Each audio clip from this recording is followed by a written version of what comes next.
सभी लोग के पास आवाज़ आ रही है क्या? अगर आवाज़ आ रही है तो आप लोग यस जल्दी से जल्दी लिख दीजिए ताकि आज का क्लास स्टार्ट किया जाए। आज का क्लास भी ऑब्जेक्टिव भी होगा, ठीक है। तो आवाज़ आ रही है कि नहीं सभी लोग कमेंट कर दीजिए। आवाज़ आ रही है कि नहीं सभी लोग जुड़ जाइए, जल्दी से आ जाइए और सभी लोग टाइम पे आया कीजिए।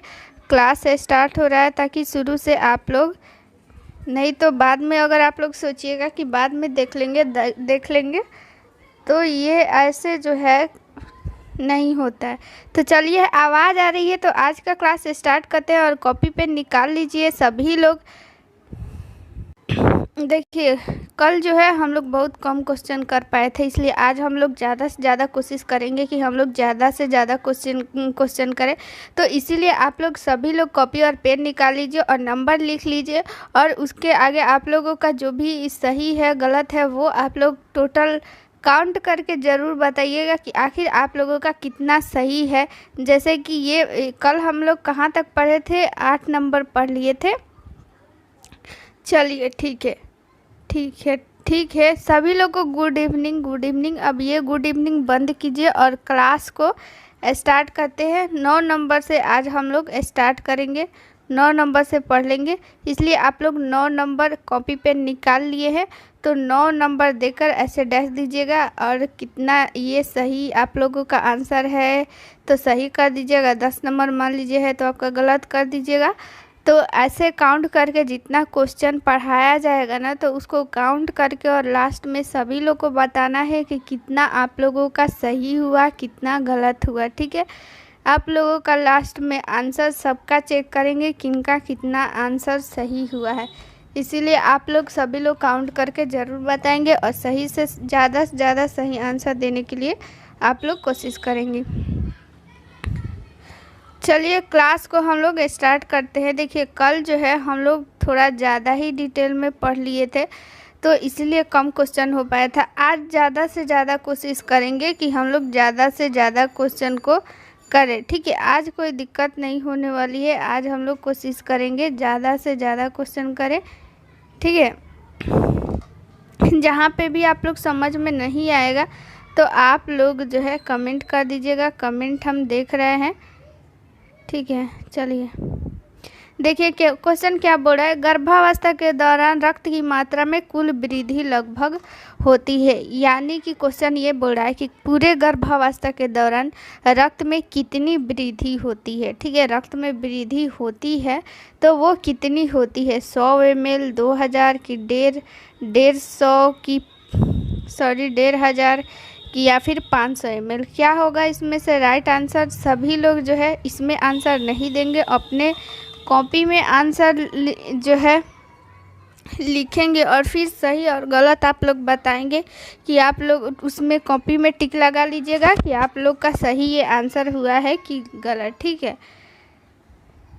चलिए तो इसका राइट आंसर क्या हो जाएगा? ऑप्शन नंबर सी, 150 ml, यानी पूरे गर्भावस्था के दौरान एक गर्भवती स्त्री में पूरे 150 ml रक्त की मात्रा वृद्धि होती है। इम्पॉर्टेंट क्वेश्चन है, ठीक है। ये एग्जाम में पूछ सकता है कि रक्त की मात्रा में कुल कितनी वृद्धि होती है। तो आप लोग का आंसर क्या आ जाएगा? 1500 या फिर यानी कि 1.5 लीटर। अगर लीटर में देगा तो 1.5 लीटर दे देगा ऑप्शन में, तो आप लोग उसको टिक कर लीजिएगा, ठीक है। किसको टिक कर लीजिएगा? 1.5 लीटर, ठीक है, इसको टिक कर लीजिएगा। अगर ml में दे रहा है, ml मतलब मिलीलीटर, तो उसको 1500 ml हो जाएगा, ठीक है। इसलिए आप लोग क्वेश्चन को अच्छा से ध्यान से पढ़ना है। चलिए 10 नंबर क्वेश्चन। सभी लोग जो है अपने कॉपी में आंसर लिखेंगे और लास्ट में काउंट करके बताएंगे कितना आप लोग का सही हुआ है, ठीक है। 10 नंबर क्वेश्चन क्या कह रहा है कि वह हार्मोन जो फॉलिकुलर स्टिमुलेटिंग हार्मोन की निरंतर गतिविधि के लिए आवश्यक होता है। देखिए फॉलिकुलर स्टिमुलेटिंग FSH, इसको शॉर्टकट में लिखता है FSH। तो यही क्वेश्चन पूछ रहा है कि FSH की गतिविधि के लिए कौन सा हार्मोन आवश्यक होता है, यानी कि FSH को जो है कौन कंट्रोल करता है या फिर इसके कारण से ये स्रावित होता है, तो ये 4 ऑप्शन दिया गया है। इन चारों में से आप लोग बताइए कि FSH जो गति करता है यानी कि काम करता है, तो वो किस हार्मोन के कारण काम करता है। इसका आंसर जो है आप लोग कॉपी में लिख लीजिए। इसका आंसर हम बता दे रहे हैं, 10 नंबर का हो जाएगा B। ठीक है, एस्ट्रोजन हार्मोन। एस्ट्रोजन जो हार्मोन होता है वो FSH जो हार्मोन होता है, एस्ट्रोजन हार्मोन के कारण ही ये गति कर पाता है यानी काम कर पाता है।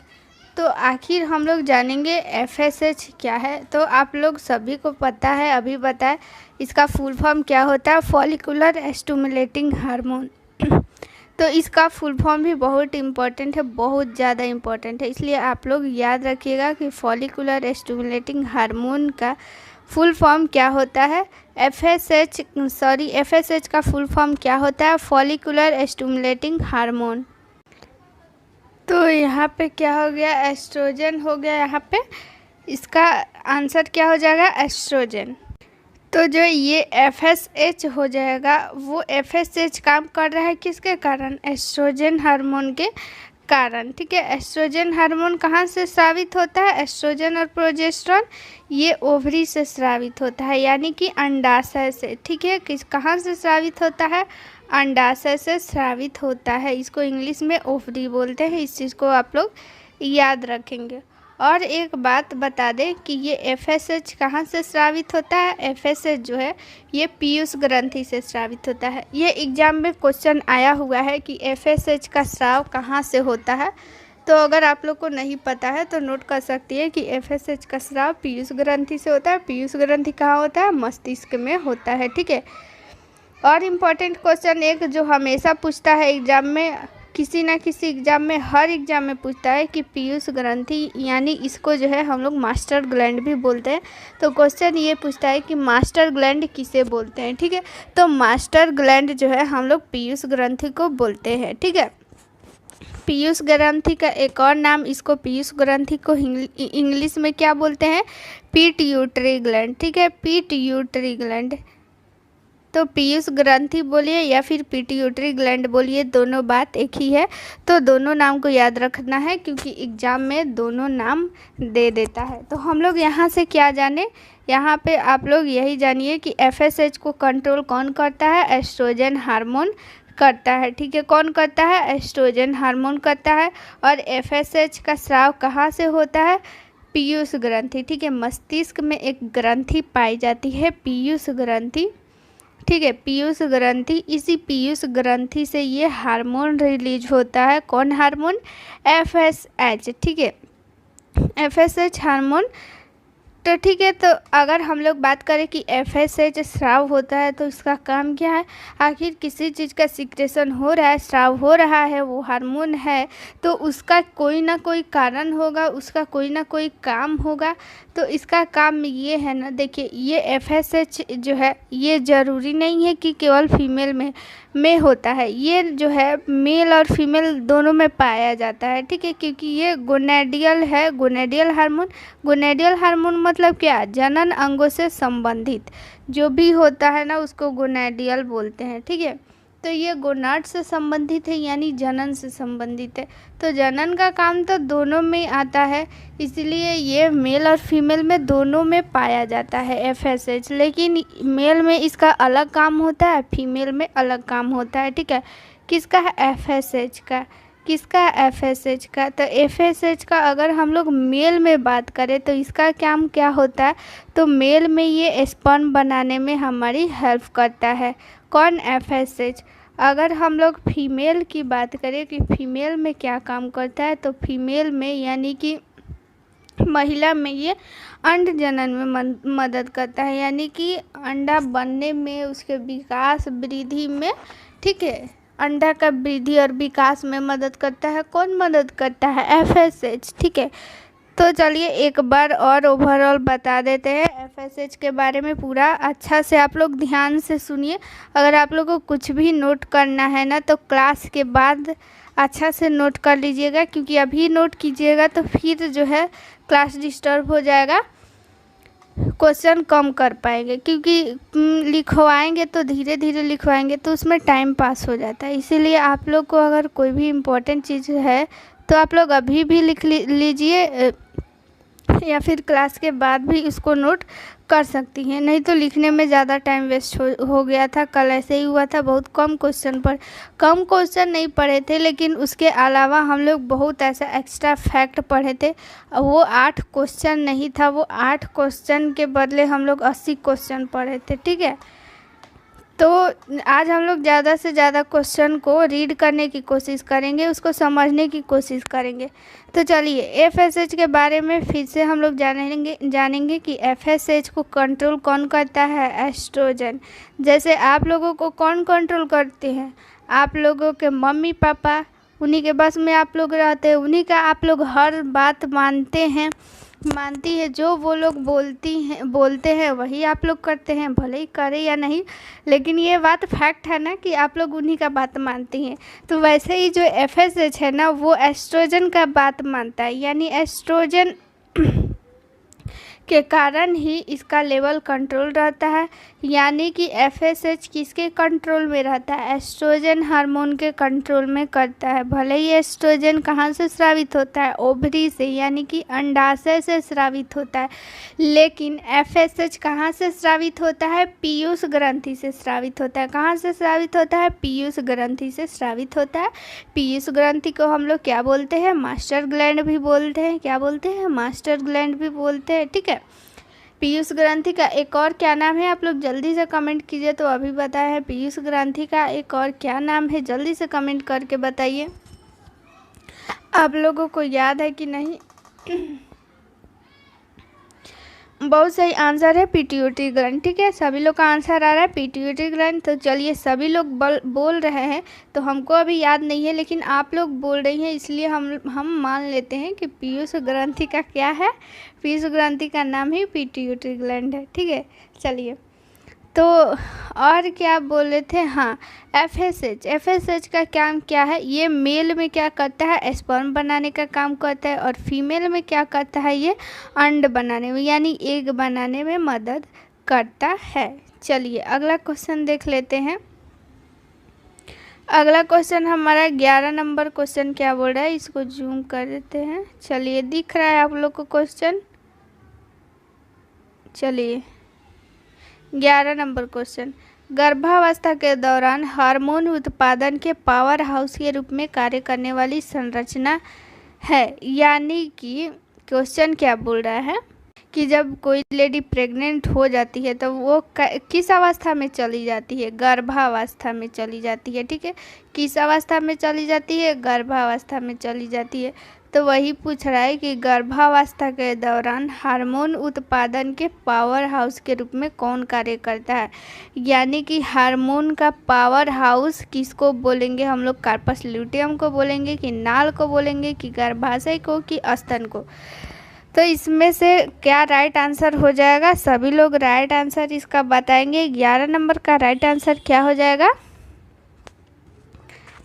देखिए, बहुत लोग का आंसर कार्पस ल्यूटियम आ रहा है, गर्भाशय आ रहा है, नाल आ रहा है, तीनों आंसर आ रहा है। तो तीनों आंसर कैसे होगा? देखिए, आप लोग तुक्का नहीं लगाइए, जिनको भी पता है वही लोग आंसर बताइए, ठीक है। तो इसका राइट आंसर हो जाएगा नाल। तो देखिए, नाल जो होता है ना, उसको हार्मोन का पावर हाउस बोलते हैं, ठीक है। इम्पॉर्टेंट क्वेश्चन है, एग्जाम में आ सकता है कि हार्मोन का पावर हाउस किसे बोलते हैं? तो हम लोग नाल को बोलते हैं। नाल मतलब क्या? देखिए, गर्भनाल को बोल रहा है, ठीक है।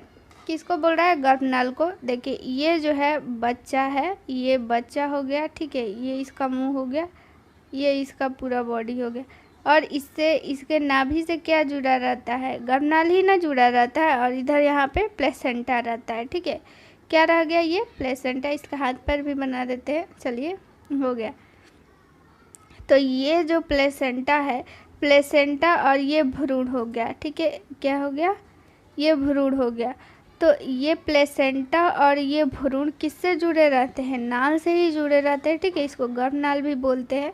तो इसी गर्भनाल से क्या होता है ना, इसी गर्भनाल से ही मतलब प्रेगनेंसी के दौरान ज़्यादा हार्मोन जो होती अधिकतर हार्मोन नाल से ही स्रावित होता है। इसीलिए इस गर्भ नाल को हम लोग हार्मोन का पावर हाउस बोलते हैं। किसको बोलेंगे?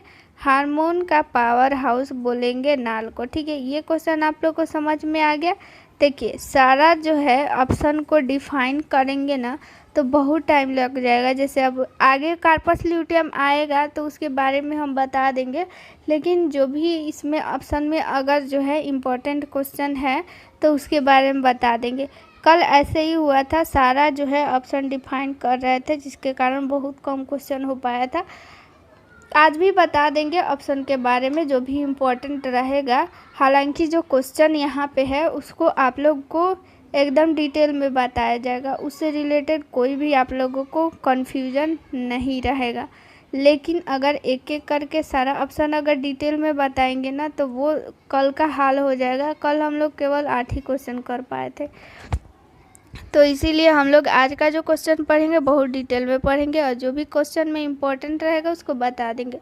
तो देखिए, यहाँ पे हम लोग नाल तो पढ़ ही लिए हैं, कार्पस ल्यूटियम आगे आने वाला है। स्तन को तो आप लोग जानती हैं, गर्भाशय का बारे में भी जानती हैं, गर्भाशय के बारे में भी आएगा। तो आगे हम लोग क्वेश्चन में अभी आएगा डिटेल में, तो वहाँ पर हम लोग जान लेंगे। तो फिलहाल हम लोग अभी क्या जाने कि हार्मोन का पावर हाउस किसे बोला जाता है? नाल को।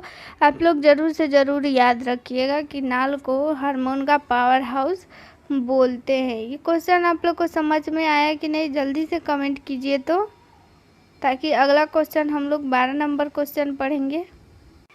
सभी लोग अपना अपना आंसर दीजिए कि आप लोगों को समझ में आ रहा है कि नहीं। चलिए, समझ में आ गया तो चलिए 12 नंबर क्वेश्चन पढ़ते हैं। 12 नंबर क्वेश्चन क्या कहता है कि एचसीजी का प्रमुख जैविक कार्य क्या है? ये जैविक वैविक आप लोग इसको इग्नोर कीजिए और सिर्फ ये आप लोग बताइए कि इस चारों ऑप्शन में से एचसीजी का कार्य क्या है, यानी एचसीजी के बारे में क्या सही है। तो देखिए, ये क्वेश्चन बोल रहा है कि गर्भावस्था के 6ठे सप्ताह तक कार्पस ल्यूटियम का रखरखाव करना, कि मातृ थायराइड ग्रंथि को उत्तेजित करना, स्तन के आकार में वृद्धि, योनि की अतिवृद्धि। तो इसमें से इसका काम क्या है? एचसीजी का काम क्या है? तो इसका आप लोग आंसर बताइए तो जल्दी से सभी लोग आंसर बताएंगे। तो देखिए, आंसर जो है ज़्यादातर का ए आंसर आ रहा है, ज़्यादातर लोग का। तो सब लोग का आंसर बहुत ही अच्छा आ रहा है कि गर्भावस्था के 6ठे सप्ताह तक कार्पस ल्यूटियम का रख रखाव करना। तो देखिए, आखिर एचसीजी क्या है, कार्पस ल्यूटियम क्या है, इसके बारे में हम लोग जानेंगे। सबसे पहले तो आप लोगों को एचसीजी का फुल फॉर्म याद होना चाहिए। फुल फॉर्म भी एग्जाम में पूछता है, तो ठीक है। तो एचसीजी का फुल फॉर्म क्या हो जाएगा? Chorionic gonadotropin hormone. कोरियोनिक लिख लीजिए। अगर नहीं याद है आप लोगों को तो आप लोग कॉपी में लिख सकती हैं, गोनोडोट्रोपिन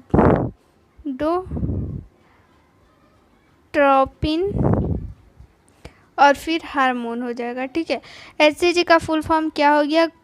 कोरियोनिक गोनोडोट्रोपिन हार्मोन। तो देखिए, ये जो एचसीजी हार्मोन होता है ना, ये सिर्फ और सिर्फ गर्भवती महिला में ही पाया जाता है। क्यों सिर्फ गर्भवती स्त्री में ही पाया जाता है? देखिए, एक बात और है कि कैसे पता चलता है कि कोई लेडी गर्भवती है, कैसे पता चलता है? आखिर उसमें कुछ ऐसा चीज़ होगा जो पाया जाता होगा, उसी को सिम्टम हम लोग मान लेते होंगे, उसी को देखकर हम लोग जानते होंगे कि ये जो है महिला गर्भवती है। तो वो हम लोग कैसे जानते हैं? एचसीजी के कारण ही जानते हैं। ठीक है, एचसीजी हार्मोन के कारण ही जानते हैं। जब ये आप लोग ऐसा प्रेगनेंसी किट देखी होंगी, इसमें जो है यूरिन डाला जाता है और 2 लाइन बन जाता है, तो हम लोग उसको क्या मानते हैं? पॉजिटिव मानते हैं।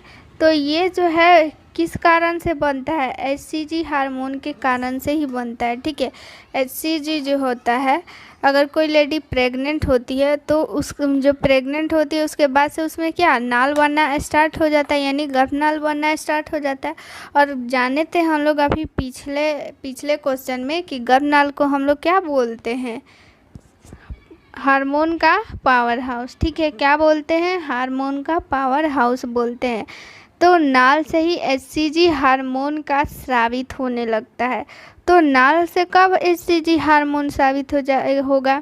जब कोई लेडी गर्भवती रहेगी तभी ना उसके में नाल बनेगा, और नाल बनेगा तो एचसीजी हार्मोन स्रावित होगा उससे, ठीक है।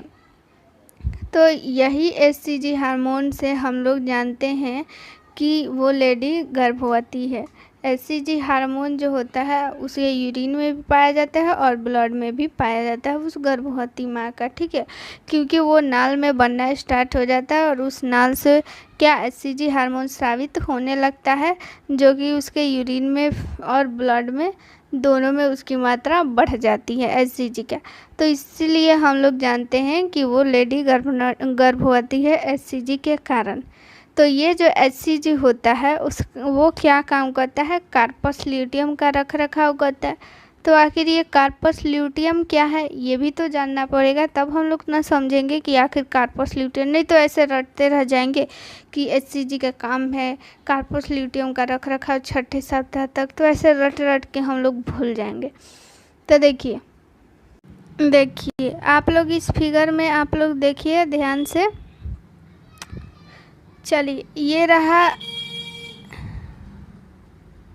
देखिए ये रहा अंडाशय रहा ये आपका, और ये रहा फैलोपियन ट्यूब। ऐसे ये है क्या? ये ही है गर्भाशय यानी यूट्रस, ठीक है। तो देखिए इस रास्ते से स्पर्म जाएगा, इस रास्ते से ऐसे होते हुए स्पर्म जाएगा, और इधर से ये रहा ओवरी। ओवरी से क्या होता है? ओवरी से अंड रिलीज होता है यानी एग रिलीज होता है। तो वही जब एग यहाँ से रिलीज होगा ना, यानी अंड रिलीज होगा, यानी कि बाहर आएगा, यानी कि ओवुलेशन होगा, यानी अंड जनन होगा, ठीक है। तो अंड जनन के बाद होता क्या है कि अंड जनन कैसे होगा? ये जो है ओवरी यानी कि अंडाशय, इसी से निकलता है ना अंड। तो ये जो अंड जब निकलेगा यही जो है कार्पस ल्यूटियम में रहता है अंड, ठीक है।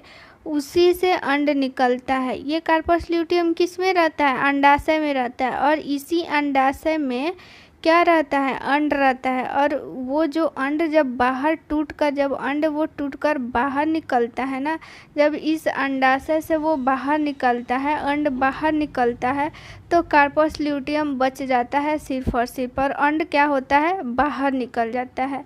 देखिए एक बार और समझिए इसको जूम कर देते हैं। अभी फ़िलहाल इस फिगर को हम लोग को ज़रूरत है तो इसी को जूम कर देते हैं। चलिए देखिए ये रहा ओवरी। ओवरी से क्या होगा? एग रिलीज होगा। तो ये जो है एग है इसके अंदर, ठीक है। ओवरी में एक जो है ऐसा डिब्बा जैसा रहता है, इसमें अंदर एग रहता है। ये एग जो है प्रत्येक महीना एक एग रिलीज होता है, तो इससे निकल जाएगा जब अंड ना, तो ये जो ऊपर वाला जो बच जाता है उसी को हम लोग कार्पस ल्यूटियम बोलते हैं, ठीक है। उसको क्या बोलेंगे हम लोग? Corpus luteum. यही कार्पस ल्यूटियम जो है क्या करेगा ना कि एस्ट्रोजन और प्रोजेस्टेरोन हार्मोन को स्रावित करता है, ठीक है। क्या करता है? एस्ट्रोजन और प्रोजेस्टेरोन हार्मोन को स्रावित करता है। कब तक करता है? जब तक कि नाल बन नहीं जाए, गर्भनाल बन नहीं जाए, ठीक है। और गर्भनाल जैसे ही बन जाता है उसके बाद इसका काम ख़त्म हो जाता है, ठीक है। उसके बाद ये जो है एस्ट्रोजन और प्रोजेस्टेरोन हार्मोन स्रावित करना बंद कर देता है। क्यों? क्योंकि उस समय जो नाल हम लोग का बन गया तो उस नाल से भी एस्ट्रोजन और प्रोजेस्टेरोन हार्मोन स्रावित होना शुरू कर देता है, ठीक है। तो हम लोग क्या जाने कि ये रहा ओवरी। ओवरी से अंड रिलीज हुआ ऐसे, और फिर जो है अंड रिलीज होने के बाद वो जो बच जाता है ऊपर वाला उसका, तो उसी को हम लोग क्या बोलते हैं, उसी को कार्पस ल्यूटियम बोलते हैं। क्या बोलेंगे, कार्पस ल्यूटियम बोलेंगे। ठीक है, यही कार्पस ल्यूटियम आगे चलकर एस्ट्रोजन और प्रोजेस्टेरोन हार्मोन स्रावित करता है। ठीक है, जब तक स्रावित करता है, कब तक स्रावित करता है, सभी लोग कमेंट कीजिए। तो कार्पस ल्यूटियम जो है कब तक एस्ट्रोजन और प्रोजेस्टेरोन हार्मोन को स्रावित करता है। तो बहुत अच्छा, सबका आंसर आ रहा है, जब तक नाल नहीं बन जाए। देखिए, मिडवाइफरी जो है बहुत ही इम्पोर्टेंट सब्जेक्ट है। इसको आप लोग अच्छा से पढ़िएगा, क्योंकि आप सभी को पता है मिडवाइफरी से कितना इम्पोर्टेंट क्वेश्चन पूछा जाता है। और सबके मुकाबले ये मिडवाइफरी थोड़ा सा मतलब कि उस सब से थोड़ा सा हार्ड है, तो इसलिए हम लोग इसको थोड़ा अच्छा से ध्यान से पढ़ेंगे, क्योंकि ज़्यादा क्वेश्चन मिडवाइफरी से ही पूछता है। तो देखिए, हम लोग क्या जान गए कि एचसीजी की का काम क्या है, तो कार्पस ल्यूटियम का रख रखाव करना। ठीक है, कार्पस ल्यूटियम का रख रखाव करना किसका काम है, एचसीजी का काम है। ठीक है, चलिए, समझ में आया कि नहीं, जल्दी से आप लोग कमेंट कीजिए कि 12 नंबर क्वेश्चन आप लोग को समझ में आया कि नहीं। चलिए एक बार और बता देते हैं। देखिए, एचसीजी यहाँ पे क्वेश्चन क्या बोल रहा है कि एचसीजी का जैविक कार्य क्या है, यानी एचसीजी का काम क्या है, कार्पस ल्यूटियम का रख रखाव। तो यहाँ पे हम लोग जाने थे कि एचसीजी का फुल फॉर्म क्या होता है, कोरियोनिक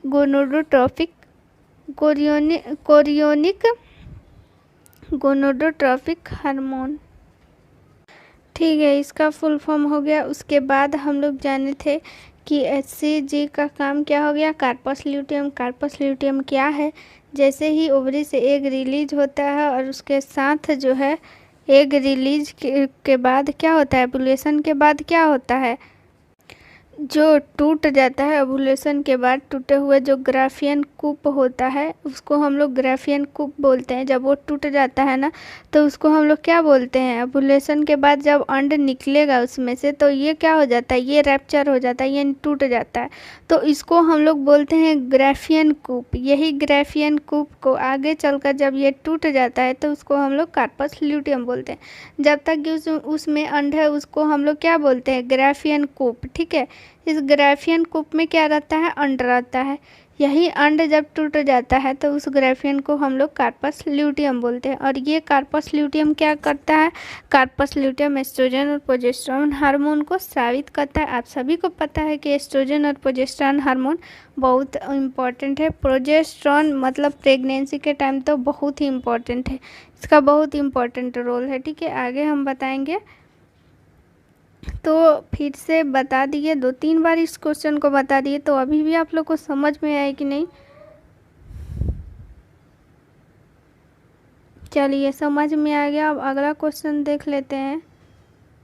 देखिए, उसी के बारे में आ गया क्वेश्चन आ गया।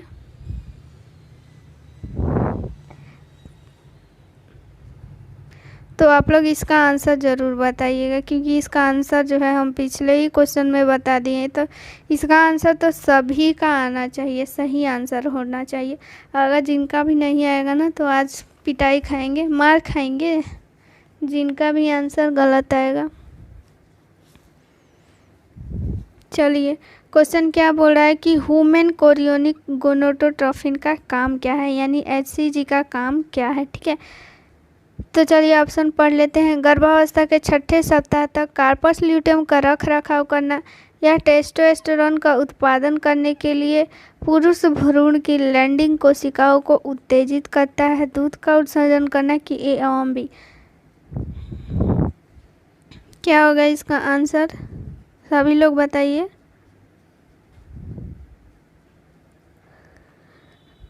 आंसर ए आ रहा है, बी भी आ रहा है, डी भी आ रहा है। तो तीनों को सही मान लिया जाए क्या, कोई एक ही ना होगा, ए या बी या फिर सी या फिर डी। तो देखिए, इसका राइट आंसर क्या हो जाएगा, ऑप्शन नंबर डी होगा। अभी पिछले क्वेश्चन में बताए थे आप लोगों को, तो स्पर्म बनने या फिर टेस्टोस्टेरोन का उत्पादन करना, ये सारा करना किसका काम है, कौन मदद करता है करने में, human chorionic gonadotropin hormone HCG। और फिर ये टेस्टोस्टेरोन में भी उत्पादन में मदद करता है। तो इसका राइट आंसर हो जाएगा ऑप्शन नंबर डी। ठीक है, चलिए अगला क्वेश्चन देख लेते हैं।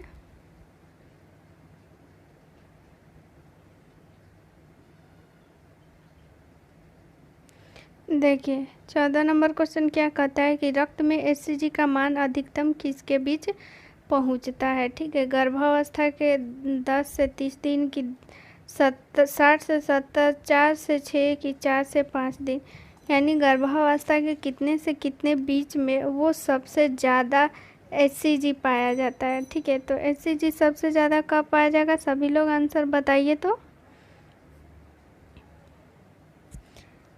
चलिए सभी लोग का आंसर आना चाहिए, राइट आंसर आना चाहिए। तो आंसर तो आ रहा है लेकिन सबका अलग अलग आंसर आ रहा है। तो देखिए इसका राइट आंसर क्या हो जाएगा, ऑप्शन नंबर बी आंसर हो जाएगा, यानी 60 से 70 दिन। यानी हम लोग मान सकते हैं कि मतलब लगभग 1 महीना का 30 दिन होता है, तो लगभग 2 महीना, यानी 2 महीना लगभग दूसरा महीना तक जो है HCG का मान सबसे अधिक पहुंचता है। यानी HCG का मान उस टाइम 60 से 70 दिन के बीच में जो होता है वो सबसे ज़्यादा स्रावित होता है।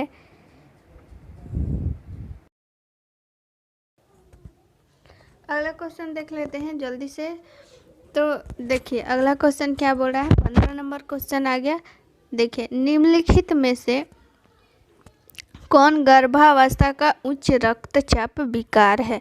उच्च रक्तचाप मतलब ब्लड प्रेशर। ठीक है, यहाँ पे रक्तचाप होगा, यहाँ पे टाइपिंग मिस्टेक है, तो इस चीज़ को आप लोग याद रखिएगा कि ये क्वेश्चन ये बोल रहा है कि इस चारों विकार में से किस विकार में ब्लड प्रेशर जो होता है वो हाई हो जाता है। ठीक है, तो हमारा ऑप्शन नंबर फर्स्ट है एक्लेम्सिया, प्लेसेंटा प्रीविया, हाइपरमेसेसी ग्रेविडरम की अस्थानिक गर्भावस्था। तो क्या हो जाएगा हमारा राइट आंसर, क्या हो जाएगा इसमें से, सभी लोग इसका आंसर बताइए। तो इसका आंसर क्या हो जाएगा कि इसमें से किसमें होगा, कि कौन सा ऐसा विकार है, कौन सा ऐसा इसमें रोग है कि जिसमें से हम लोगों को उसमें हाई ब्लड प्रेशर हो जाता है, यानी उच्च रक्तचाप हो जाता है। तो बहुत अच्छा, सबका आंसर आ रहा है इक्लेम्सिया। तो ठीक है, इक्लेम्सिया में ही ब्लड प्रेशर उच्च हो जाता है। देखिए एक होता है इक्लेम्सिया, एक होता है प्री इक्लेम्सिया। तो ये दोनों में डिफरेंट क्या है, देखिए हमारा इक्लेम्सिया कैसे होता है। देखिए प्री इक्लेम्सिया में क्या होता है ना, उसमें भी बीपी हाई हो जाता है। ठीक है, बीपी हाई हो जाता है और प्रोटीन, यूरिया में जो है वो प्रोटीन की मात्रा बढ़ जाती है। ठीक है, यानी प्रोटीन यूरिया हो जाती है, और साथ में क्या होता है ना, सूजन आ जाती है, यानी हाथ पैर कहीं पे भी सूजन हो जाती है, यानी कि इडिमा हो जाता है। ठीक है, ये सारा चीज़ लक्षण किस में होता है, प्री इक्लेम्सिया। और इक्लेम्सिया में अंतर यही है कि ये सारा जो लक्षण है वो तो रहेगा ही, जैसे कि बीपी हाई हो जाना, और फिर प्रोटीन यूरिया का बढ़ जाना, और फिर इडिमा हो जाना, ये सारा कुछ रहेगा। लेकिन अगर उसमें जो है दौरा आने लगे, यानी कन्वल्सन उसको स्टार्ट हो जाए, क्या हो जाए, दौरा आने लगे, दौरा। ठीक है, ये सारा जो है अभी हम लक्षण जो बताए, उस लक्षण के बावजूद उसको दौरा भी आने लगे, तो उसको हम लोग मानेंगे कि वो एक्लेम्सिया है। ठीक है, उसको क्या है, एक्लेम्सिया है। और ये सारा कुछ है जैसे प्लेसेंटा प्रीविया है, इस सब में कोई भी में भी ब्लड प्रेशर नहीं बनता है, बढ़ता है, बल्कि ये अलग चीज़ है। ठीक है, आगे ये सारा कुछ बता देंगे, लेकिन फ़िलहाल ये एक्लेम्सिया बहुत इम्पोर्टेंट है, इसको आप लोग याद रखिएगा कि प्री एक्लेम्सिया और एक्लेम्सिया में यही अंतर होता है कि एक्लेम्सिया में क्या आने लगता है उस पेशेंट को, यानी प्रेग्नेंट लेडी में ये होता है। तो वो जो प्रेग्नेंट लेडी होती है ना, तो उसको क्या होने लगता है, दौरा आने लगती है। ठीक है, दौरा में वो बेहोशी में भी बेहोश भी हो जाती है। ठीक है, कोमा में भी जा सकती है, इसके लिए अलग उपचार है। तो चलिए अगला क्वेश्चन हम लोग देख लेते हैं। ये क्वेश्चन आप लोग को समझ में आए कि नहीं, जल्दी से कमेंट कीजिए। चलिए कुछ लोग प्लेसेंटा प्रीविया पूछ रहे हैं। तो देखिए प्लेसेंटा प्रीविया में ये होता है ना कि प्लेसेंटा जो होता है अपने स्थान पे नहीं होता है, बल्कि वो जो होता है यूट्रस के पास आ जाता है, यानी यूट्रस का जो उसका मुख होता है उसको ढक लेता है, ठीक है। उसी को हम लोग प्लेसेंटा प्रीविया बोलेंगे। अगला क्वेश्चन देख लेते हैं।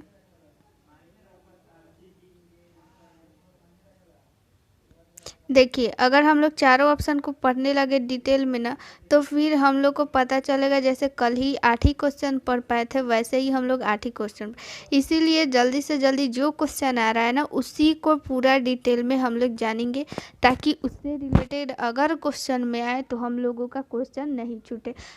हालांकि ये सारा जितना ऑप्शन इसमें दिया हुआ ना, इस ऑप्शन से रिलेटेड अभी बहुत क्वेश्चन आएगा आगे, ठीक है, क्योंकि हम लोग बहुत सारा क्वेश्चन करने वाले हैं ऑब्जेक्टिव, तो वो सारे ऑब्जेक्टिव में ये सारा ऑप्शन आएगा तो वहाँ पे उसको हम डिटेल में बता देंगे, ठीक है। लेकिन अभी जो यहाँ पे क्वेश्चन आ रहा है ना उसको हम लोग डिटेल से जानते जाएंगे ना, तो सारा कुछ हम लोगों का क्लियर होते चलेगा, ठीक है। तो देखिए 16 नंबर क्वेश्चन क्या कहता है कि गर्भावस्था के दौरान निम्न में से कौन सा हार्मोन अति वृद्धि और स्तन की नलिकाओं के प्रसार के लिए जिम्मेवार है। यानी क्वेश्चन सीधी से ये पूछ रहा है कि इसमें से कौन सा हार्मोन है जो कि स्तर को मतलब कि बढ़ाने में काम करता है, स्तर को प्रसार करने में मदद करता है। तो एस्ट्रोजन, प्रोजेस्टेरोन, एचसीजी और टेस्टोस्टेरोन। तो आप सभी को पता होगा कि टेस्टोस्टेरोन होगा नहीं, क्योंकि ये तो मेल हार्मोन है, ठीक है। ये बचा हम लोगों का 3 ऑप्शन, तो इसी 3 ऑप्शन में से हम लोगों का राइट आंसर क्या हो जाएगा, एस्ट्रोजन, ठीक है। देखिए एस्ट्रोजन अगर कहीं भी आए ना, तो ये एस्ट्रोजन का मेन काम क्या होता है कि ब्रेस्ट को बढ़ाना और फिर पीरियड्स में काम आता है, ठीक है, ये हार्मोन। और प्रोजेस्टेरोन भी काम आता है, लेकिन इसका ज़्यादा काम जो है प्रोजेस्टेरोन में, देखिए क्या लगा हुआ है, प्रोजे, यानी कि प्रेगनेंसी जैसा साउंड आ रहा है ना, तो इसको हम लोग प्रेगनेंसी से रिलेट करेंगे, ठीक है। तो ये प्रोजेस्टेरोन जो होता है इसका मेन काम प्रेगनेंसी के टाइम में ही होता है, हालांकि पीरियड्स में भी यानी मासिक धर्म में भी इसका होता है काम, लेकिन इसका जो हम लोग बोलते हैं ना मेन काम, तो उसका मेन काम प्रेगनेंसी में ही आता है। और ये जो है एस्ट्रोजन, इसका जो है ज़्यादा काम पीरियड्स में और फिर ब्रेस्ट को इंक्रीज, ये सारी चीज़ें ये एस्ट्रोजन का काम होता है, ठीक है। चलिए अगला इम्पोर्टेंट क्वेश्चन है, इसमें बहुत लोग आंसर, देखिए बहुत लोग आंसर गलत करेंगे, क्योंकि चलिए अब इसका आंसर सभी लोग देंगे। गर्भकालीन आयु की गणना की जाती है, यानी गर्भकालीन आयु की गणना हम लोग कब से करेंगे, यही क्वेश्चन में पूछ रहा है। पहले मासिक धर्म का पहला दिन, पहली माहवारी का आखिरी दिन, आखिरी माहवारी का पहला दिन, आखिरी माहवारी का 14 दिन। तो इसका राइट आंसर क्या हो जाएगा, सभी लोग आंसर जो है इसका ऑप्शन ध्यान से पढ़ेंगे, अच्छा से पढ़ेंगे, फिर आंसर देंगे, क्योंकि ये बहुत ही कन्फ्यूजन क्वेश्चन है। तो जो लोग भी अगर अच्छा से क्वेश्चन का आंसर दे देंगे ना, तो उसको मान लेंगे कि वो बहुत इंटेलिजेंट है, ठीक है। चलिए ठीक है, बहुत लोग का डी तो किसी का आंसर नहीं आ रहा है, लेकिन ए, बी और सी आ रहा है, ठीक है। चलिए इसका राइट आंसर हम क्या बता देते हैं, ऑप्शन नंबर सी। देखिए माहवारी का हम लोग, माहवारी मतलब क्या, पीरियड्स को बोल रहा है, ठीक है। तो अंतिम माहवारी मतलब तो पीरियड्स, ठीक है, पीरियड्स ही होगा। आखिरी माहवारी बोल रहा है, तो आखिरी माहवारी का पहला दिन, माहवारी मतलब मासिक धर्म हम लोग बोल सकते हैं, ठीक है, मासिक धर्म बोल सकते हैं। तो जब भी वो जिस महीना में मासिक धर्म आया हुआ है, जिस भी लास्ट महीना में उसको मासिक धर्म आया हुआ है, तो उसका पहला दिन से हम लोग उसको गर्भकालीन आयु की गणना की जाती है, ठीक है। उसी दिन से हम लोग दिन को है हम लोग काउंट करते हैं, क्योंकि जो देखिए एलएमपी हम लोग पूछते हैं ना, लास्ट मंथ पीरियड, ठीक है, तो उसको लास्ट मंथ पीरियड कब आया था हम लोग पूछते हैं, ठीक है। तो वो कौन सा डेट बताती है, जब उसको लास्ट महीना में किस दिन पीरियड आया हुआ है वही ना डेट बताती है, तो उसी दिन से हम लोग काउंट करते हैं। तो इस चीज़ को ऐसे ही रिलेट करके आप लोग याद रख लीजिएगा कि गर्भकालीन आयु की गणना कब की जाती है। आप लोग एलएमपी पूछती हैं तो एलएमपी कब का बताती है, वो जब महीना पिछला आया हुआ रहता है उसी का फर्स्ट दिन ही ना बताती है। चलिए अगला क्वेश्चन देख लेते हैं। अगला क्वेश्चन देखिए क्या कहता है कि गर्भावस्था के दौरान गर्भाशय ग्रीवा का नरम होना कहलाता है।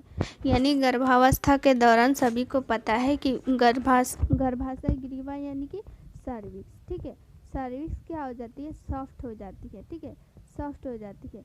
तो वो सॉफ्ट हो जाती है तो इसको हम लोग एक लक्षण, एक इसका नाम हम लोग जानते हैं, इसको एक नाम से जानते हैं। तो वो नाम कौन सा है, जर्मियर साइन, ओसिंडर साइन, गुडेल साइन की हैगर साइन। तो इसमें से कौन सा राइट आंसर होगा। देखिए ये क्वेश्चन बहुत इंपॉर्टेंट है, ठीक है। ये जो लक्षण दिया हुआ है ना, आप लोग के सामने 4 लक्षण दिख रहा है ना, ये चारों लक्षण जो है अपना लक्षण एग्जाम में दिखाता है। यानी ये जो है चारों के चारों एग्जाम में आ सकते हैं, इसलिए आप लोग इसको ज़रूर से ज़रूर याद रखिएगा। तो देखिए इसका राइट आंसर क्या हो जाएगा, गुडेल साइन, ठीक है। बहुत लोग का आंसर सही आ रहा था, गुडेल साइन ही होगा। जब भी सर्विक्स क्या होता है वो सॉफ्ट हो जाता है तो उसको हम लोग बोलते हैं गुडेल साइन, ठीक है। क्या बोलते हैं, गुडेल साइन। जैगुआर साइन में क्या होता है ना कि इसमें जो योनि होती है, ठीक है, योनि का जो योनि से स्राव होते रहता है ना, तो ये स्राव जो होता है उसका कलर चेंज हो जाता है। कैसा कलर हो जाता है, गहरा नीला हो जाता है, ठीक है। योनि का मतलब हिंदी इंग्लिश क्या हो गया, वेजाइना, ठीक है, वेजाइना, वेजाइना। तो वेजाइना में से जो स्राव होता है ना उसका कलर वहाँ पे उस टाइम गर्भावस्था के दौरान जब चेंज हो जाता है तो उसको हम लोग जैगुआर साइन बोलते हैं, ठीक है। क्या बोलेंगे, जैगुआर साइन बोलेंगे।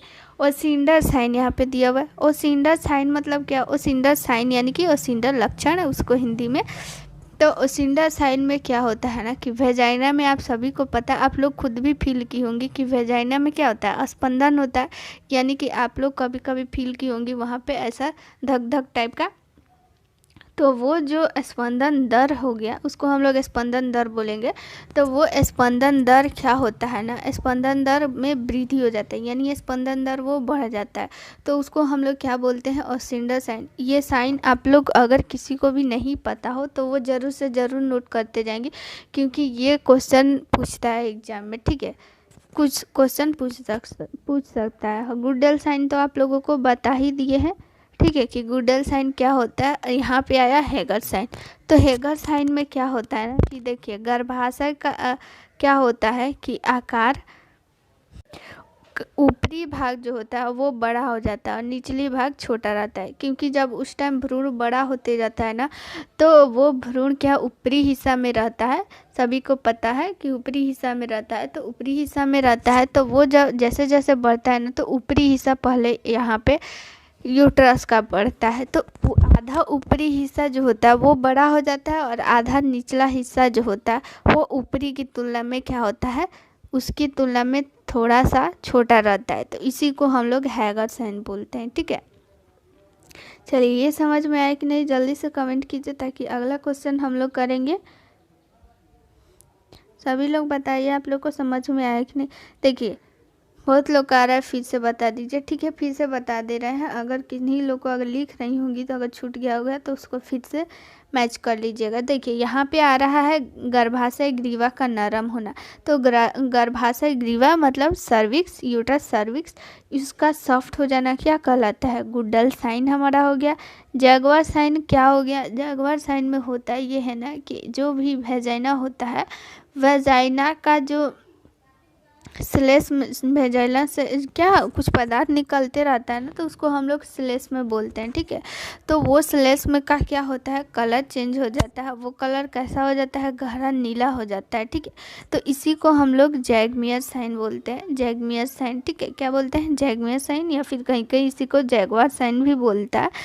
तो इस चीज़ को आप लोग ध्यान रखिएगा कि जब वेजाइना का जो उसमें से जो स्लेश में होता है उसका कलर चेंज हो जाता है तो इसको हम लोग जैगमियस साइन बोलते हैं। और सिंडर साइन किसे बोलेंगे, तो सिंडर साइन में क्या होता है ना कि वेजाइना का स्पंदन दर क्या हो जाता है, वृद्धि हो जाता है। वेजाइना का क्या होता है, स्पंदन दर वृद्धि हो जाता है। और हैगर साइन में क्या होता है कि यूट्रस का आधा ऊपरी हिस्सा क्या हो जाता है, वो आकार में बड़ा हो जाता है निचले वाले हिस्सा की तुलना में। यानी सीधे से तौर पे हम लोग ये कह सकते हैं कि यूट्रस का ऊपरी भाग बड़ा हो जाता है। ठीक है, तो इसको हम लोग क्या बोलेंगे, जैगवस साइन बोलेंगे।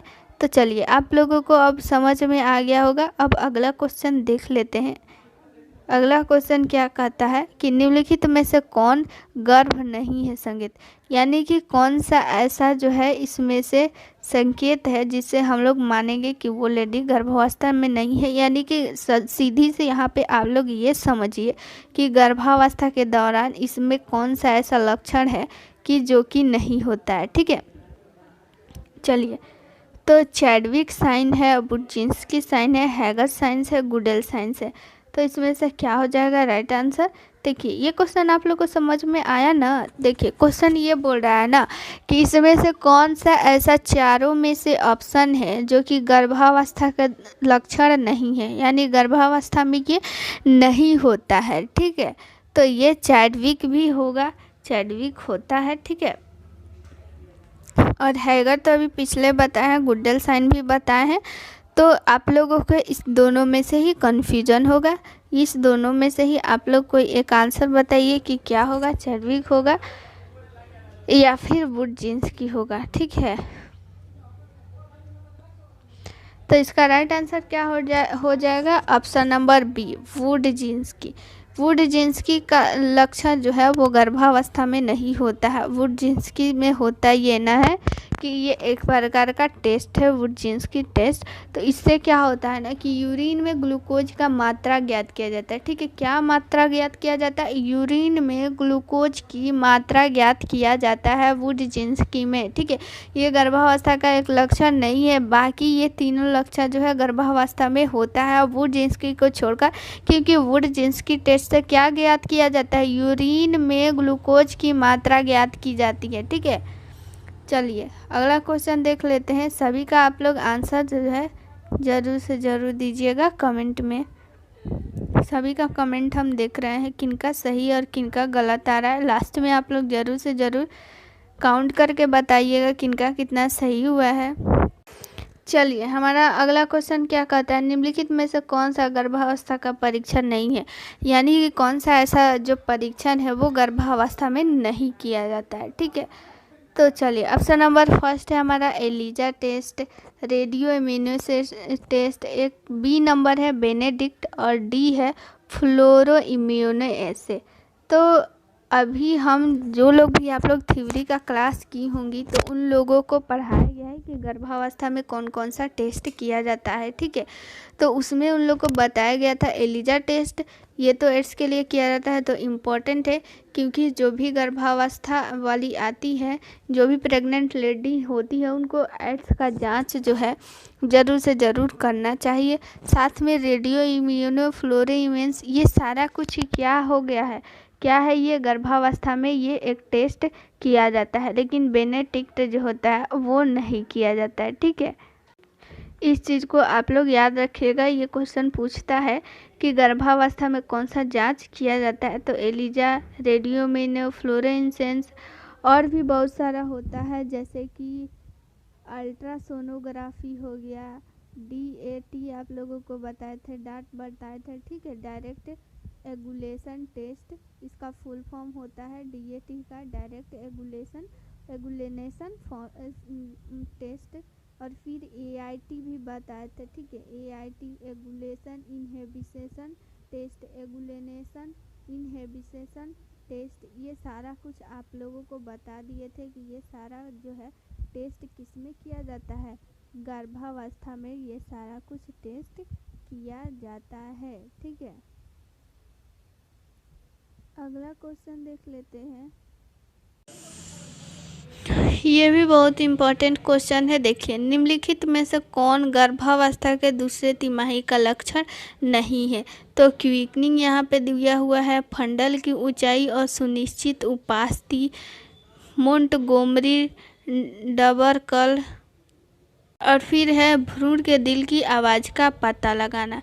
तो ये कुछ पूछ रहा है कि दूसरा तिमाही यानी ये कब से स्टार्ट होता है? देखिए, पहला तिमाही 0 से 12 सप्ताह पर 0 से 12 सप्ताह तक रहता है और ये रहता है 13 से 28 सप्ताह तक दूसरा तिमाही, और तीसरा रहता है 29 से 40 सप्ताह तक। तीसरा तिमाही कब तक रहता है? 29 से 40 सप्ताह तक। ठीक है, यानी कि हम लोग को क्वेश्चन सीधे से क्या बोल रहा है कि 13 से 28 सप्ताह तक ये कौन सा जो इसमें से लक्षण है जो हम लोगों को दिखाई नहीं देगा। ठीक है, तो इसका आप लोग आंसर सभी लोग बताइए क्या होगा।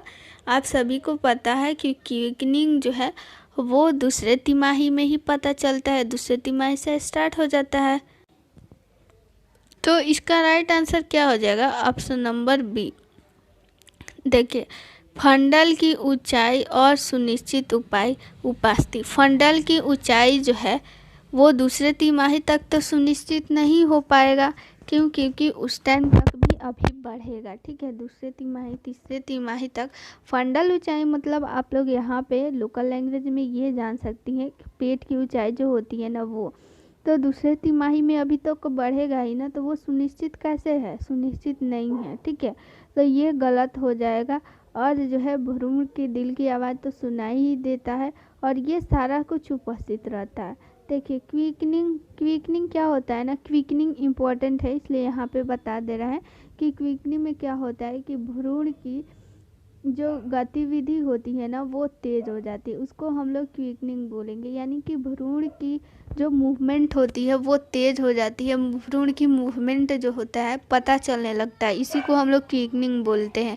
किसको बोलेंगे क्विकनिंग? भ्रूण की गतिविधि तेज़ हो जाती है तो उसको हम लोग क्विकनिंग बोलेंगे। ठीक है, किक मारता है। ठीक है, इससे आप लोग रिलेट कर लीजिएगा, किक मारता है, किक मारता है। ठीक है, क्विकनिंग किक। ठीक है, ऐसा साउंड आ रहा है ना, तो ये दूसरे तिमाही से स्टार्ट हो जाता है। तो आप लोग को समझ में आए कि नहीं कमेंट कीजिए ताकि अगला क्वेश्चन हम लोग पढ़ें। ज़्यादा से ज़्यादा क्वेश्चन हम लोग करने के लिए कोशिश करेंगे, क्योंकि जितना ज़्यादा हम लोग क्वेश्चन करेंगे ना उतना ज़्यादा हम लोग का प्रैक्टिस बढ़ेगा और सारा जो उतना क्वेश्चन है उस पर हम लोगों का पकड़ बढ़ते जाएगा। ठीक है, चलिए अगला क्वेश्चन देख लेते हैं। 22 नंबर क्वेश्चन क्या कहता है? बढ़ते भ्रूण का वह भाग जो गर्भाशय के निचले धरुन पर स्थित होता है वो क्या कहलाता है? यानी कि क्वेश्चन ये बोल रहा है ना कि बढ़ते भ्रूण का वह भाग, यानी भ्रूण का वह भाग जो गर्भाशय के निचले धरुन पर स्थित होता है, यानी कि भ्रूण का जो भाग होता है वो यूट्रस के जब निचले हिस्से में आ जाता है ना, तो उसको हम लोग क्या बोलेंगे? लाई बोलेंगे। लाई को हम लोग हिंदी में क्या बोलते हैं? अवस्थिति बोलते हैं। ठीक है, अवस्थिति।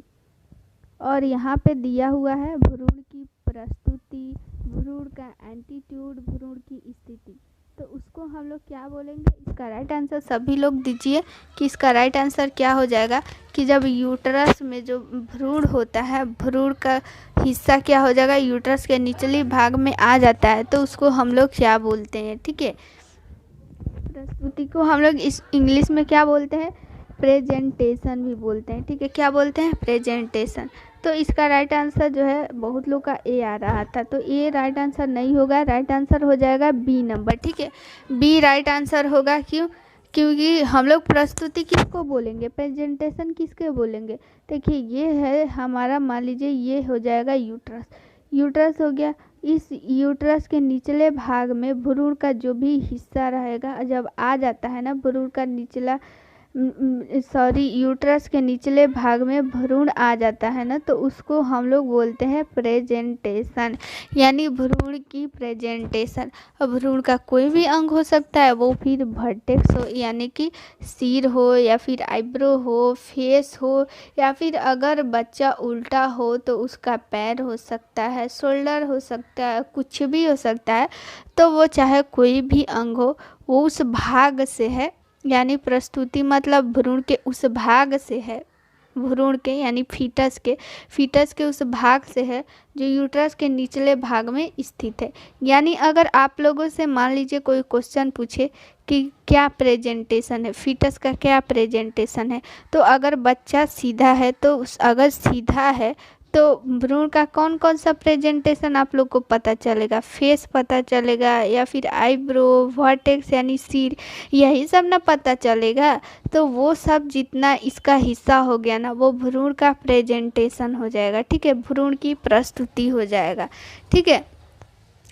तो सीधी सी आप लोग यही बात जान लीजिए कि जब भ्रूण जो है यूट्रस के निचले वाले हिस्से में आ जाता है तो उसको हम लोग क्या बोलेंगे, भ्रूण की प्रस्तुति बोलेंगे। बस ये इतना सिंपल से आप लोग याद रखिएगा, ये एग्जाम में आ सकता है।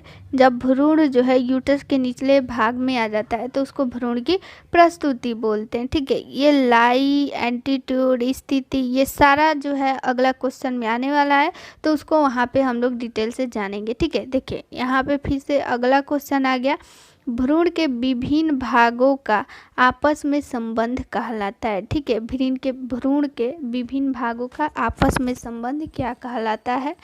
तो ऑप्शन नंबर फर्स्ट है लाई, भ्रूण की प्रस्तुति, भ्रूण का एंटीट्यूड, भ्रूण की स्थिति। तो क्या इसका राइट आंसर? सभी लोग आंसर जरूर से ज़रूर कमेंट में देंगे। तो इसको हम लोग क्या बोलेंगे, भ्रूण का जब सभी अंग जो है आपस में क्या बोलते हैं, उसको हम लोग ये बोल सकते हैं कि सिकुड़ जाता है, तो उसको क्या बोलेंगे हम लोग, भ्रूण का एंटीट्यूड, ठीक है। भ्रूण का एंटीट्यूड का मतलब क्या हो गया, देखिए जब भी भ्रूण क्या हो जाता है यूट्रस का निचले हिस्सा में आ जाएगा यानी कि उसका प्रेजेंटेशन हो जाएगा। जब निचले हिस्सा में आ जाता है तो उसको क्या बोलते हैं, प्रेजेंटेशन। तो उस टाइम क्या होता है ना कि वो जो बच्चा होता है, आप लोग देखी होंगी कि क्या होता है, बच्चा जो है अपने हाथ पैर सब कुछ मोड़े हुए रहता है, यानी कि वो सिकड़े हुए स्थिति में रहता है, ठीक है। तो इसी को बोल रहा है कि आपस में जो है विभिन्न अंगों का आपस में संबंध, ठीक है। यानी विभिन्न अंग जो है एक पास आ जाते हैं, एक पास स्थिति में आ जाते हैं, ठीक है। तो उसको हम लोग क्या बोलते हैं, एंटीट्यूड, ठीक है, एटीट्यूड। तो एटीट्यूड का हिंदी क्या होता है, अवस्था भी होता है, ठीक है।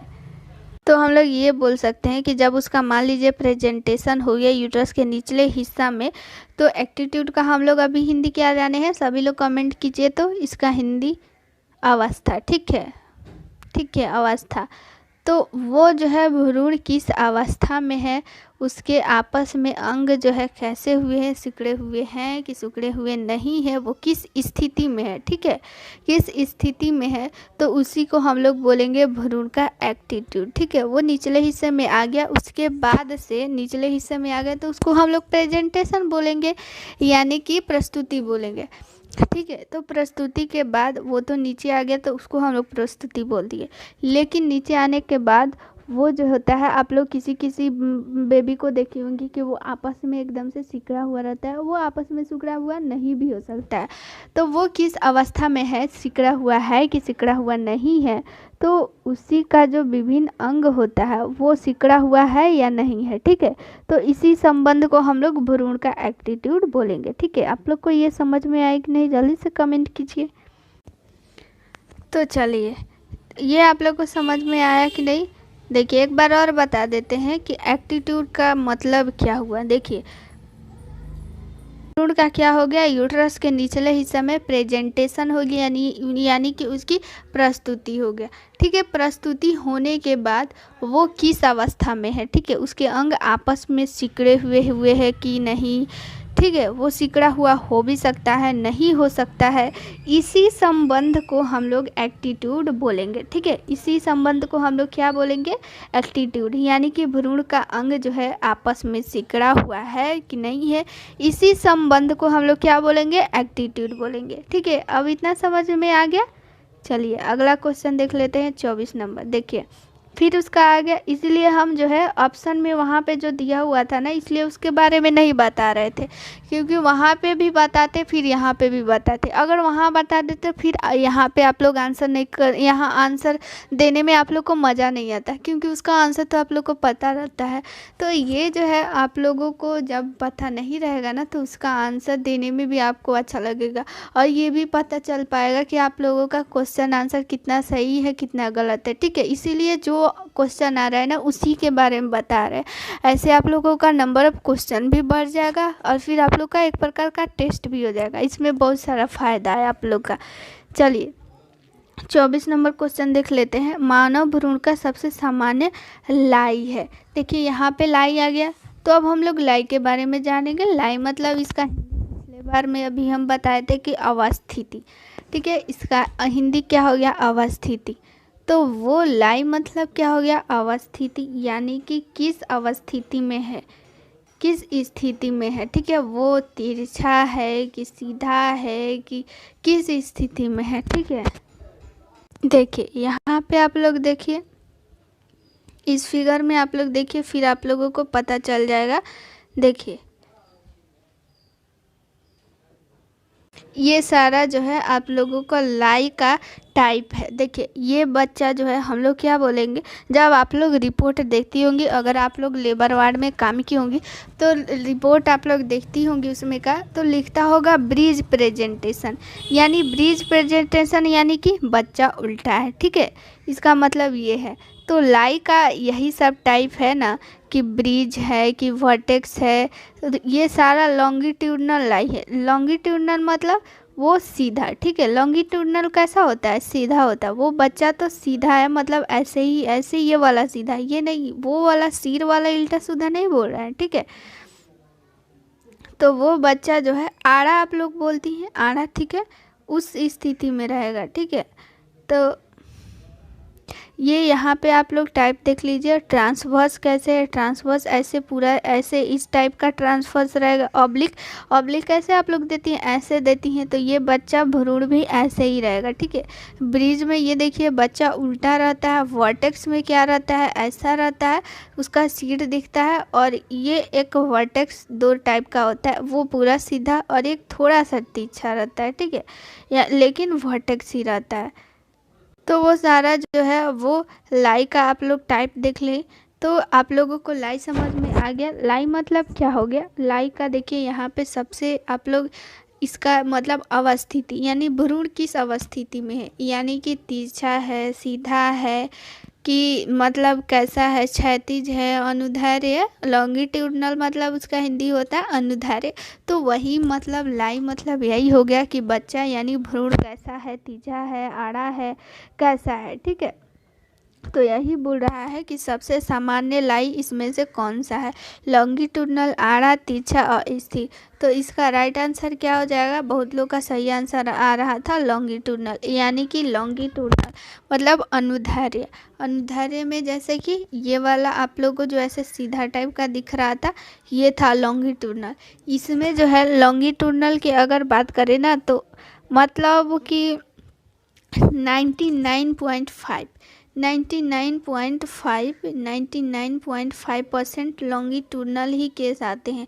0.5% में ही ये आड़ा, तिरछा, ये सारा कुछ आता है। ठीक है, तो सबसे सामान्य क्या हो गया, लॉन्गिट्यूडनल लाई जो है सबसे सामान्य पाया जाता है। ठीक है, चलिए अगला क्वेश्चन पढ़ लेते हैं। अगला क्वेश्चन क्या बोलता है, अगला क्वेश्चन 25 नंबर क्वेश्चन सबसे लास्ट क्वेश्चन है। तो क्वेश्चन क्या बोल रहा है कि मानव भ्रूण की सबसे सामान्य प्रस्तुति क्या है। प्रस्तुति यानी कि प्रेजेंटेशन। ठीक है, प्रेजेंटेशन। तो हम लोग क्या जाने थे, प्रेजेंटेशन किसे बोले थे हम लोग, कि जब जो है भ्रूण जो है यूट्रस के निचले हिस्से में आ जाता है, तो उसको हम लोग क्या बोलते हैं, प्रेजेंटेशन बोलते हैं। ठीक है, प्रेजेंटेशन बोलेंगे।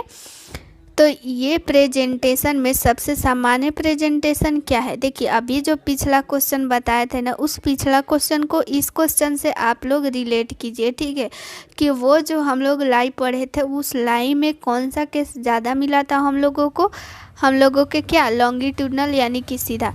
तो जब वो बच्चा सीधा रहेगा तो उसमें जो है यही पूछ रहा है, वो क्या होगा, लॉन्गिट्यूडनल वो है, यानी कि अगर वो लाई क्या है, लॉन्गिट्यूडनल है यानी सीधा है। अगर वो सीधा है तो उसका कौन सा अंग हम लोग को प्रेजेंटेशन में मिलेगा, सेफेलिंक की पहाली की कंधा की आड़ा, क्या मिलेगा। एक क्वेश्चन को दूसरे क्वेश्चन से जब आप लोग रिलेट कीजिएगा ना, तो उसका क्वेश्चन जो है आप लोग को खुद मिल जाएगा। तो इसका राइट आंसर क्या हो जाएगा, सेफेलिंक। सेफेलिंक में क्या होता है ना कि इसमें प्रेजेंटेशन यानी प्रस्तुति में क्या, उसका भ्रूण का सिर हम लोगों को रहता है, ठीक है, सिर हम लोगों को पता चलता है, तो इसी को हम लोग सेफेलिंक प्रेजेंटेशन बोलते हैं। तो ये प्रेजेंटेशन सबसे जो है आम है, यानी सबसे सामान्य है प्रस्तुति, ये सबसे ज़्यादा प्रेजेंटेशन यही होता है सेफेलिंक का, ठीक है। तो हम लोग याद रखेंगे। तो ये हमारा लास्ट क्वेश्चन है था, आप लोग को समझ में आया कि नहीं, जल्दी से कमेंट कीजिए और साथ में ये भी काउंट करके बताइए कि आप लोगों का कितना क्वेश्चन राइट हुआ है और कितना रॉन्ग हुआ है, सिर्फ राइट बता दीजिए। चलिए ये क्वेश्चन फिर से देखिए, ये क्वेश्चन क्या बोल रहा है ना कि मानव भ्रूण की सबसे सामान्य प्रस्तुति क्या है। तो प्रस्तुति हम लोग जाने थे अभी कि क्या बोलते हैं, प्रस्तुति मतलब क्या होता है कि जब यूट्रस के निचले हिस्से में भ्रूण आ जाता है तो उसको हम लोग प्रेजेंटेशन बोलते हैं, ठीक है। तो वही प्रेजेंटेशन में पूछ रहा है कि कौन सा अंग जो होता है कि वो प्रेजेंटेशन के समय दिखाई देगा, सबसे आम अंग कौन सा है। तो ठीक है, तो सेफेलिंक होगा, ठीक है। सेफेलिंक में क्या होता है ना, सेफेलिक प्रेजेंटेशन में उसका सिर हम लोगों का दिखाई देता है, ठीक है, इसीलिए ये सबसे सामान्य प्रस्तुति हो जाएगा। चलिए अब समझ में आ गया। आप सभी लोग काउंट करके बताइए कितना आप लोग का सही हुआ।